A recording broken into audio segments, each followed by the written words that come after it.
I know it's probably too early to start speculating about the next Australian federal election, but it's also too early for me to yell really loudly and wake up all my neighbours, but nothing's stopping me from doing that either! Wake up! Wake up! I think Dutton might win the next election! Wake up, neighbours!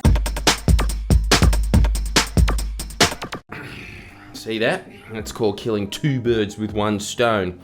If you need any more proof that star signs are real, just look at Australia's choices in the next election. Two water sides. Opposition leader Peter Dutton, the ex-Queensland cop, presenting himself as a hardline anti-immigration law and order Scorpio. Should have guessed, Stone. And then there's Anthony Albanese, the Prime Minister famous for crying at press conferences, liking sad music. Can you get any more Pisces? And yeah, I'm going to preempt the, there's more than two choices. We actually have preferential voting that the Greens will just, Look, Adam Band is also a Pisces, so there's more proof that Labor and the Greens are in bed together. But you know who's also a Scorpio? Tony Abbott, Malcolm Turnbull, and we all know Peter Dutton was in bed with those two, because they're all gay together. Also, Scorpios are supposed to be really good at sex. Picture that. and really, just to round this out, you know what Bob Catter is? Watch this if you need a hint. People are entitled to their sexual proclivities. I mean, let there be 1,000 blossoms bloom as far as I'm concerned. But I ain't spending any time on it, because in the meantime, every 3 months, a person is torn to pieces by a crocodile in North Queensland. Yes, the duality of man. Of course that man is a Gemini. And you underestimate astrology. Two things you should never underestimate is that and Peter Dutton. I mean, for fuck's sake, the astrological betting odds are already in his favour. Scorpio versus Pisces. No one in their right mind would ever bet on a Pisces.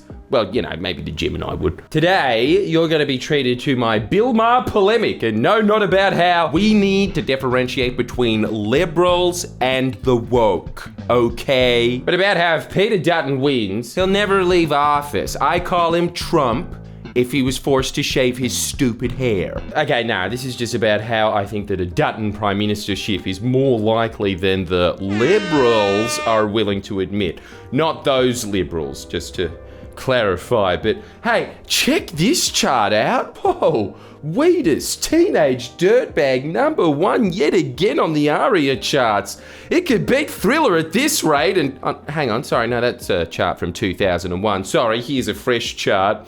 Look at that, two-party preferred. It's getting neck and neck. And even then, in every other metric, the same thing is happening. Better PM, primary vote, leaders' net satisfaction, Scorpio rising. Well, actually, unfortunately, we don't know Dutton's rising, but I think the time has well and truly passed for our leaders to be fully transparent and create co-star accounts so that we know what we're voting for in full. And now I'm not on a road to Damascus because of the polls. From the beginning, I've said Dutton would be a formidable foe.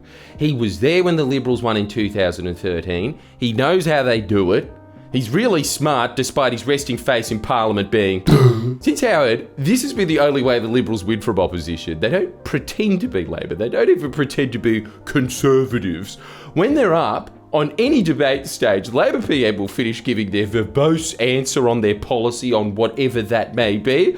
And the Liberals, every time, this is how they gain government. They say in response, no. It's tried and true. Well, there's one other thing they can hope for, which is Labor trips over themselves, which, let's be honest, they already did with The Voice. As it just presented the perfect opportunity for Dutton to say, no. Jesus, he won't even need to print new advertising material ever again. He's set for life.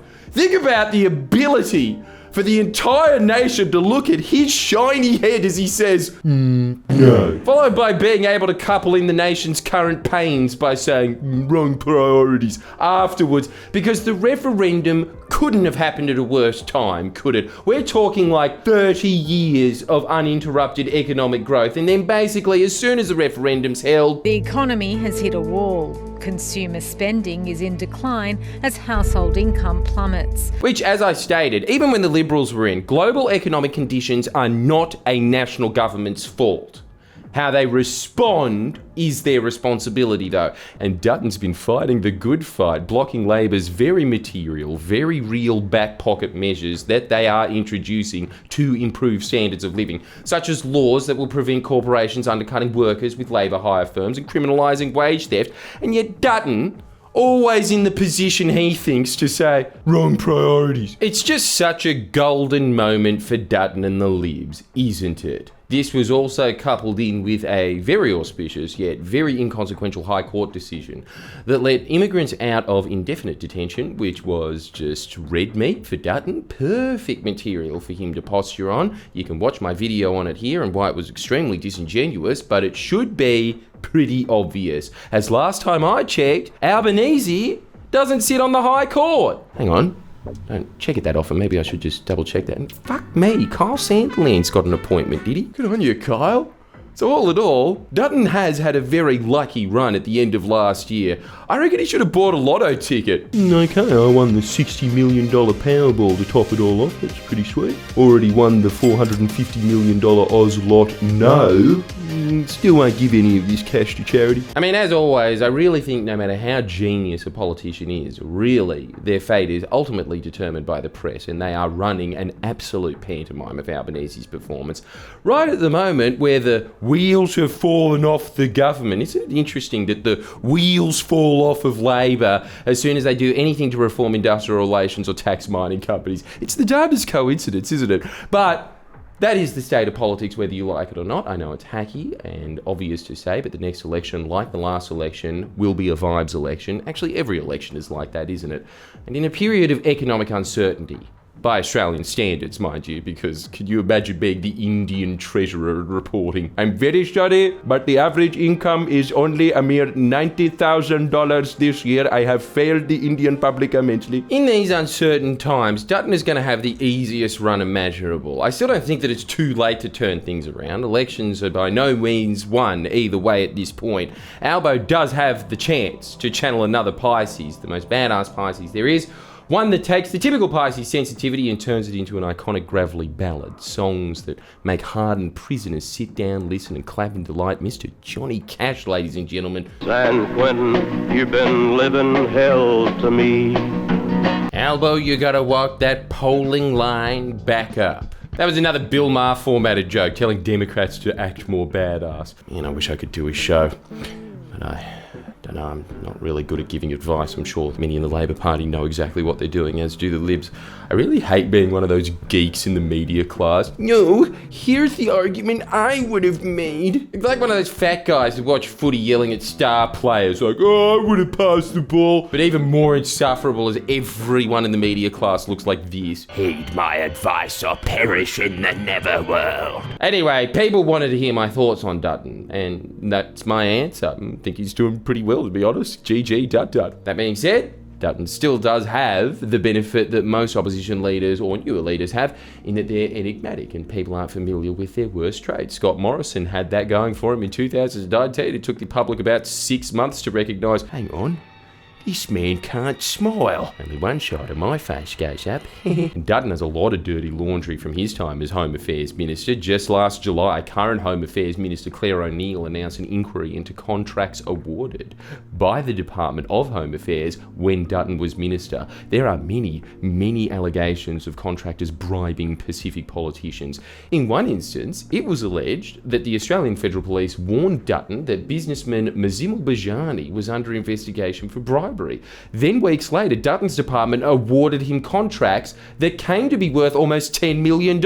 Then in Senate estimates, the AFP could not confirm whether they did brief Dutton, and yet, as always, with the Liberals, that death stalk has been up in Parliament. Claire O'Neill should step down for the country's sake. Plus, it would have many side bonuses that I don't want to get into right now because I'm very busy thinking of ever more creative ways of saying no, increasing my repertoire to classic Dutton, nay, sophisticated Dutton, non, 80s American anti-drug campaign Dutton, just say no kids, Jordan Peele Dutton, nope, mathematical Dutton, 9, Austrian Dutton, 9, media executive Dutton, 9, Chinese Dutton, no, not going those far, I don't trust those cunts. Yeah, we just ripped off the Butterfield detective agency for that joke. Ooh, plagiarism. Very naughty. But there is a soft, dark underbelly to Dutton's leadership that should, in a fair world, become a liability. A lot of the corruption issues that were somewhat litigated in the 2022 election have barely seen the light of day. There's also this video we did a while back that details a few of the strange people Dutton associates himself with. Fucking Virgos, eh? There is a chance, if these issues get enough sunlight, Dutton will follow Scott Morrison's path. But yeah, probably couldn't hurt catching Dutton on a holiday somewhere whilst Australia burns. So if any arsons out there just want to set some fire to some, I don't know, grass, towns, an entire state would do some good, frankly. Just make sure that you time it up with Dutton going overseas. If he ever does. Why would he need to go to Hawaii when he's from Queensland? He's got Rockhampton right there, am I right? Yeah, not even the good part of Queensland, the central part. Fuck yeah, go Dutton. What I'm saying is, politics is pretty fluid. It would be foolish to count someone in or out at this point in time, but it is also very clear that the public opinion has shifted and it will shift. So basically, you just wasted 10 minutes for some political tea leaf reading. Thank you very much for doing so. I'll leave you now with one more grand prediction. Very soon, fedoras are going to be back in fashion. No, you watch. Dutton's chances of prime ministership would increase exponentially if he replaced the rugby caps with a sharp pinstripe. Love and kisses.